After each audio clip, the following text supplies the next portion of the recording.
What up, tennis friends and tennis learner or beginner out there? So, kasi ang napapansin ko lang sa mga beginner na nagsisimula pa lang ng tennis, syempre, beginners nga, nagsisimula ng tennis, yung piniflick nila yung wrist nilang ganun, yan, i-avoid po natin yan.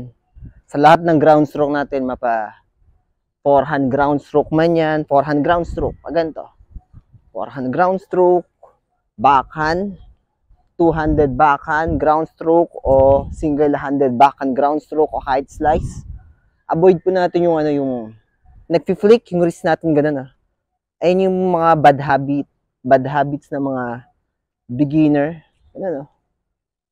Forehand, mga ganun. Backhand, mga ganun.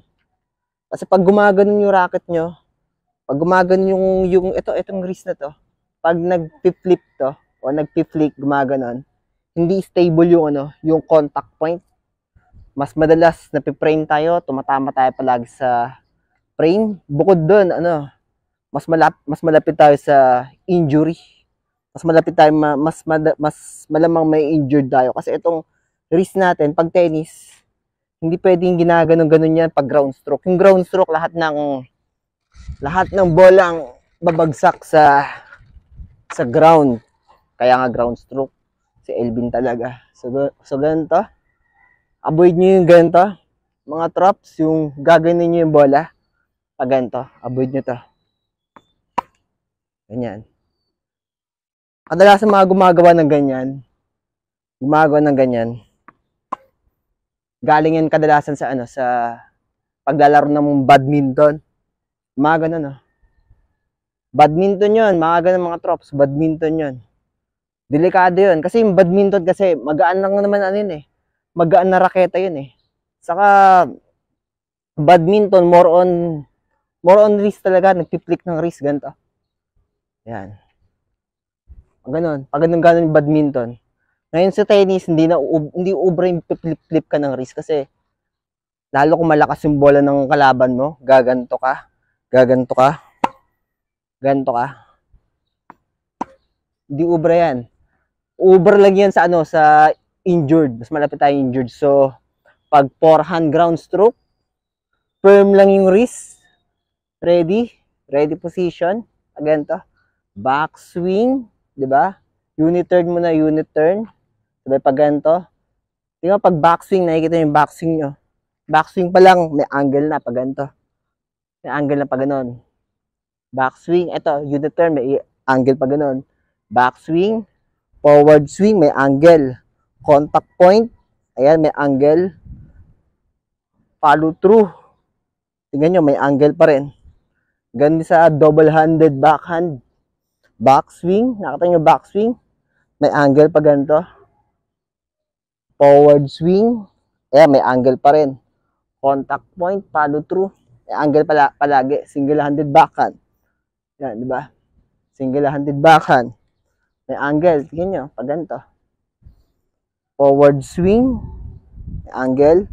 Contact point, follow through, may angle pa rin. Pag ganito pa rin, mga traps. Laging may pag ganun, di ba? Kumpara sa magpi-flip kayo ng wrist ng ganun, walang direction yung bola. Tingnan nyo. Walang direction. Siguro makakapasok-pasok kayo niyan. Pero kadalasan hindi magiging stable ng shots pag ginaganon yung bola. Ganun yun. Hindi ko sinasadya yung sumabit Ayan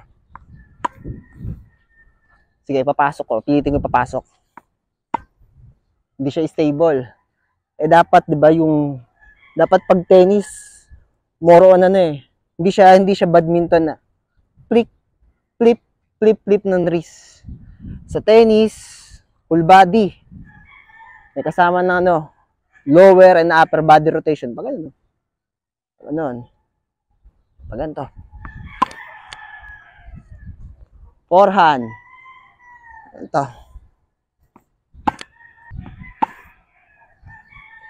Double-handed backhand.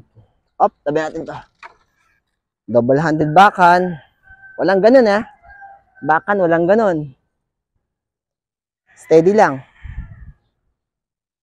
Pwede mo ba yung racket head? Ikaw may angle pa ganun, oh. May angle siyang pa ganun. Ready, double-handed backhand. Single-handed backhand, mga trops. Ganito magsisimula. Ang ganito, rotate nyo yung balikat nyo ganun. Ganito. Yan. Walang flip ng wrist na ganun, ha. Walang flip ng wrist na ganun. Itong handle, itong bat cup, pull forward. Nakatayo muna. Sabay drop your racket head hanggang dito. Sabay pull mo yung handle hanggang doon. Boom! Hanggang mag-meet yung ano. Ganito, nakatayo. Side muna ako. Sabay, itong racket, edge, hanggang dito. Boom! Sabay itong bat cup, hilain mo, pull forward, boom! Hanggang dito, ganito yung extend, hanggang mag-meet yung string sa kabola, extend, sabay follow through. Pag ganoon, boom! Ganito mga trops. Ready?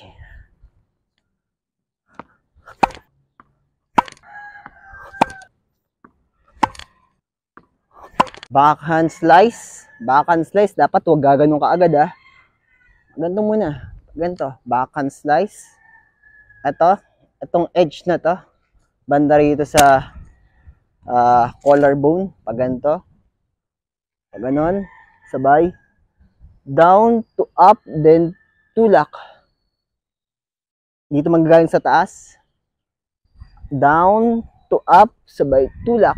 Pag ganon. Pag ganito. Ready? Observe.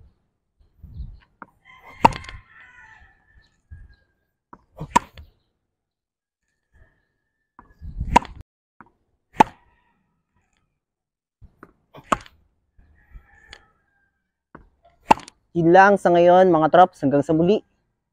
Kita-kits sa court.